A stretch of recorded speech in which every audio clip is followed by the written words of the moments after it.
আজকেই লিখেছে পত্রিকায়, আপনারা দেখেছেন, বাংলাদেশে আওয়ামী লীগ নিষিদ্ধ হওয়ার কারণে সবচাইতে বেশি উদ্বেগ প্রকাশ করেছে ভারত। আরে ভাই, আপনার অসুবিধা কি? আপনার কি সেই নেশা এখনো কাটে নাই? এতদিন যে নেশায় ছিলেন, ও নেশায় কি এখনো আছেন? ওই যে একটা মলম সাংবাদিক কি যেন হকার ময়ূখ মাঝে মাঝে লাফিয়ে লাফিয়ে বলতো না যে আমরা এই যে চট্টগ্রামের এই 3 জেলা আমরা প্রায় নিয়ে নেব, কারণ ফেনী থেকে চট্টগ্রামের মাঝে একটা চিকন রাস্তা, তো এটা ব্লক করে দিয়ে ওইটা আমরা নিয়ে নেব। আরে ভাই, আপনি কি যৌতুক নেবেন? আর মেয়ে তো পালিয়ে গেছে, ও মেয়ের বিয়ে তো মানি না।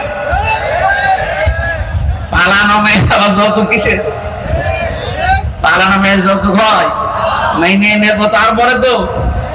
আর আমরা তো মানবো না, কারণ যার সাথে গেছে ওর সাথে তো বিয়ে দেওয়া জায়েজ নেই যতদিন মুসলমানই দেওয়া না হবে। আর দাদার এখন যে বয়স, এমনি পাকিস্তানের সাথে নাকানি জোবানি খেয়ে ওর সব কিছু গুটিয়ে গেছে। এখন এই বয়সে যদি আপনি মুসলমানই দিতে চান, এই বুড়ো হাসাম পাবেন কোথায়? বুড়ো হাসাম দিয়ে এখন যদি মুসলমানে দিতে চান, আমার মনে হয় অনেক হাসাম আছে, দেখা যাচ্ছে ওই আগা কাটতেছে, গুড়া কেটে ফেলেছে, জীবনের মতো সব মিটে যাবে দাদা।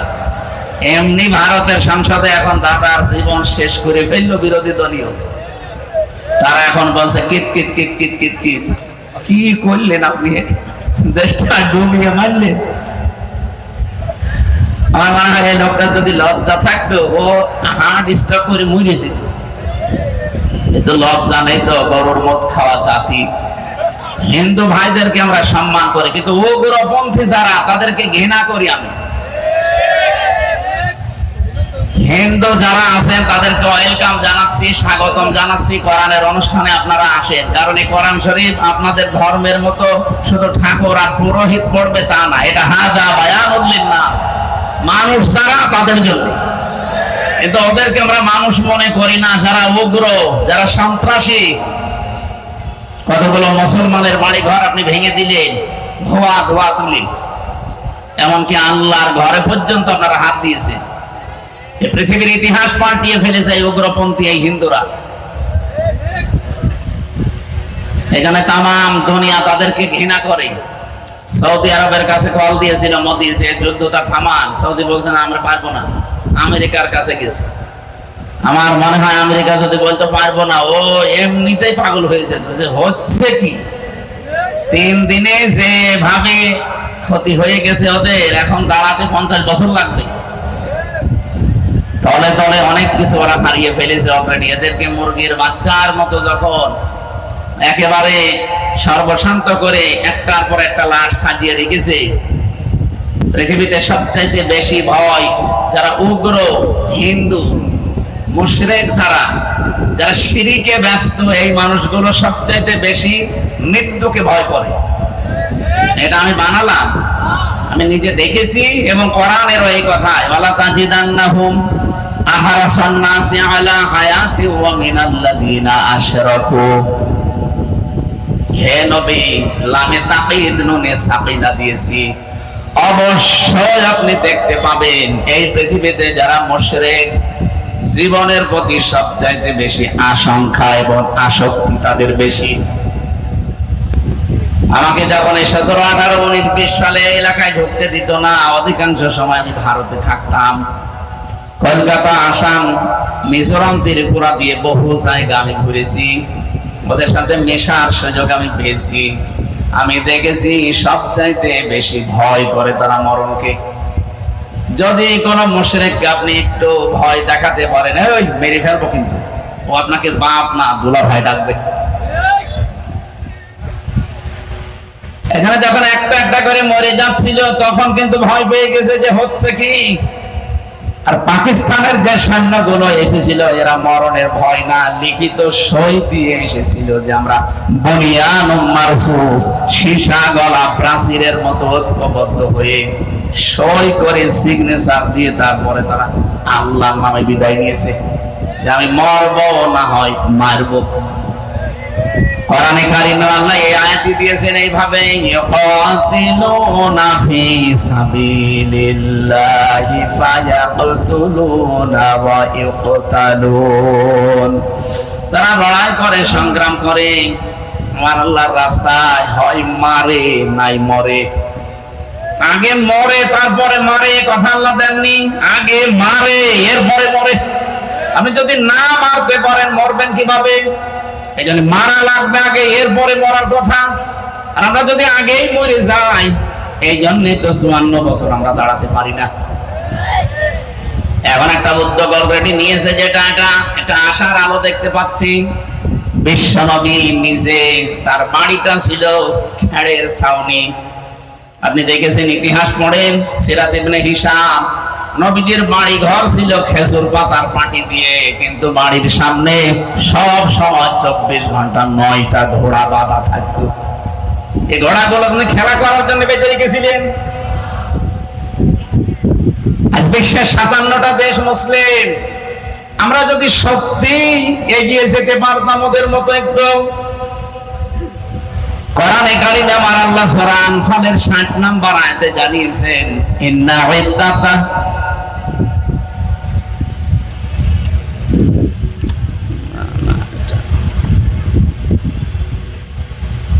আনফাল না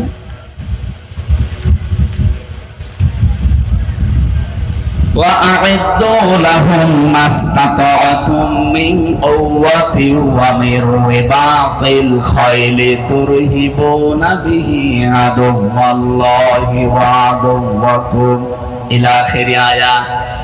আল্লাহ পাক বলেন, প্রস্তুতি নাও, প্রস্তুত রাখো। ঘোড়ার কথা এখানে আছে। ওই জামানায় যেহেতু যুদ্ধ ঘোড়া দিয়ে হতো, এই জন্য আল্লাহ খয়েল দিয়েছেন। তাফসিরে খয়েলের ব্যাখ্যা শুধু ঘোড়া এখন আপনি আধুনিক তাফসিরে পাবেন না। খোড়া মানে এখন, খয়েল মানে এখন অ্যাটম বোম, খয়েল মানে এখন কম্পিউটার, খয়েল মানে এখন এই যে আধুনিক যে সমস্ত অস্ত্র শস্ত্র বের হচ্ছে এইগুলো।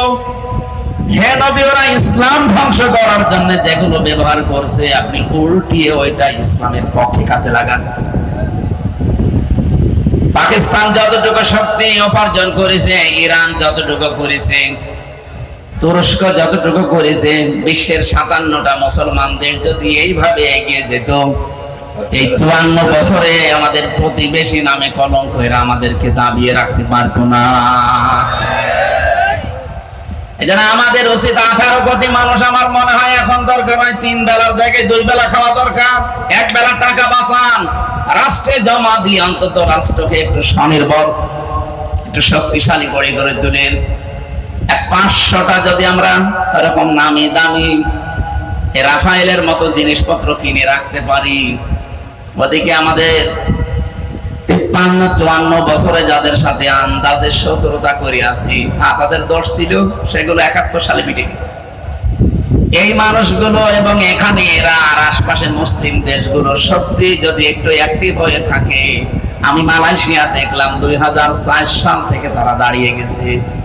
সিঙ্গাপুরে যারা আছে, একটা জোলা এলাকা, মাছ ধরে খায়, চারিদিকে সাগর, অথচ দেশটা দাঁড়িয়ে গেছে। আমরা 54 বছরে দাঁড়াতে পারি না, ওরা মাত্র 2004 সাল থেকে 25-21 বছরে দাঁড়িয়ে গেল। আজ বিশ্বের ভেতরে 10টা দেশ যদি কেউ গণনা করে, সিঙ্গাপুরকে 10 নম্বরে রাখা লাগবে। উন্নত বিশ্বের সাথে তাল মিলিয়ে মালয়েশিয়া দাঁড়িয়ে যায়, থাইল্যান্ড দাঁড়িয়ে যায়, আমরা কোথায় আছি? আমি যে কথা আপনাদেরকে বোঝাতে চাই এখান থেকে, বাংলার মুসলমানেরা, আল্লাহ পাক আমাদেরকে কোরআনে কারীম তো শুধু প্রচারের জন্য, শুধু পড়ার জন্য দেয়নি, এটা দাঁড় করানোর জন্যও দিয়েছেন, কায়েম করানোর জন্য, বিজয় করার জন্য। নবীজি আয়াতের পক্ষে একটা হাদিস বলছিলেন, মান ক্বারাআল কুরআনা, যে ব্যক্তি কোরআন শরীফ পড়ে। এটা আমি 3টা শব্দ নিয়ে কিন্তু আরম্ভ করেছি, শুধু কোরআন পড়লে না, পড়ার পরে আপনাকে এটা প্রচারে এগিয়ে আসা লাগবে। প্রচার মানে প্রসার করবেন, প্রচার করবেন, শিক্ষা দেবেন। শুধু নিজে পড়বেন তা না, পড়ার পরে এটা যখন প্রচারে লাগবেন, ইয়া আইয়ুহার রাসূল বাল্লিগ মা উনজিলা ইলাইকা মির রাব্বিক, হে রাসূল আপনি প্রকার করেন, তাবলীগ করেন, প্রচার করেন, প্রসার করেন, ছড়িয়ে দেন, ঘোষণা দেন, জানিয়ে দেন। কি জানাবেন? মা উনজিলা ইলাইকা মির রাব্বিক, যেটা আপনার রব আপনার প্রতি নাযিল করেছে, তার নাম কি? বলেন বলেন। সুতরাং কোরআনের প্রথম হচ্ছে ইকরা বিইসমি রাব্বিকাল্লাযী খালাক, পড়ো আগে, পড়ার পরেই দ্বিতীয় এটা প্রচার করো। 3 নম্বরে কোরআন শুধু প্রচার করলেই হয় না, নবী যে জন্য পড়ার পরের শব্দ দিয়েছেন, মান কারাল কুরআনা ফাস্তাযহারাহু, এখানে মাঝখানে ফা আছে, এর পরের শব্দ হচ্ছে ইজহার। এখন আমার মনে হয় অনেক মানুষ কথা বলবে, ইজহার মানে স্পষ্ট করা, ইজহার মানে প্রকাশ করা না। ইজহারের আধুনিক অর্থগুলো আপনি দেখবেন তাফসিরে, এবং এই যে আধুনিক যারা ডিকশনারি লেখে, আরবিতে আধুনিক ডিকশনারি